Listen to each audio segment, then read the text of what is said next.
talking about your grandparents is a natural segue. Who are the people who've been influential in your life, starting as early as you can remember?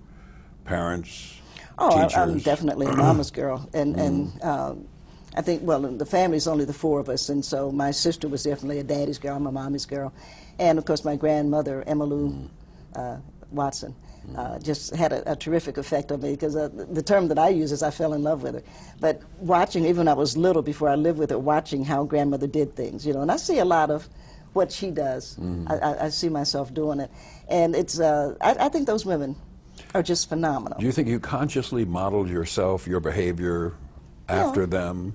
Not, I don't mean mirroring the way they walked and talked and so on, but they held an image for you of what you might want to be? Yeah, you're supposed to give something back. I mean, I grew up in the Baptist church, and that's what you do. Sunday, you go to church. They gave you a dime or a nickel, whatever they had, and you could, between Sunday school and church, you could go to Carter Roberts, which was the drugstore, and you could get ice cream cone or whatever. But right after church, you came home, right, changed your good clothes, and then you delivered dinners to the sick and shut in. And that's what you do. And so it always made sense to me that before you take care of your things, because you're going to, I mean, we were not going to be hungry, right? So there was no reason, in grandmother's mind, since you weren't going to starve, there's no reason to be hungry, right? So before you sit down to eat, you go and do your jobs. So even right now, and I know that's grandmother, even right now when I have things to do, the last thing that I'm going to do is sit down to eat or look at TV or relax. I'm going to finish I'm going to clear my desk before I sit down. That's grandmother and her friends. Okay. What about parents and teachers?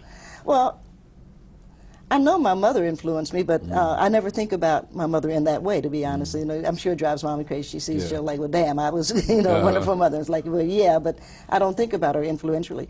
But Miss Delaney was my English teacher, and she only died 5 years ago now, and she died of old age, too. But I used to go over, no matter where I was, as she got older, every, during the Christmas season, you know, before Christmas, of course, I would go over and address cards for her, because she didn't have anybody else she couldn't see well, and so I'd just go down and spend the day in Knoxville, and address cards for Miss Delaney. And it was fun, and we'd go out and have dinner, and it was great. And you know, by the time she's in her mid-80s, it's like, you know, Miss Delaney, you know, would you like some sherry? Because she likes sherry. It's like, I think I will have a little sherry. So you got to know your teachers in a, you know, in another way. And Emma Stokes was my French teacher, and I think those are the two teachers I was closest to. What did they do for you besides being teachers? Well, they cheered for me. You know, I mean, I don't know. They always thought whatever it was like, okay, then you come with Yolanda.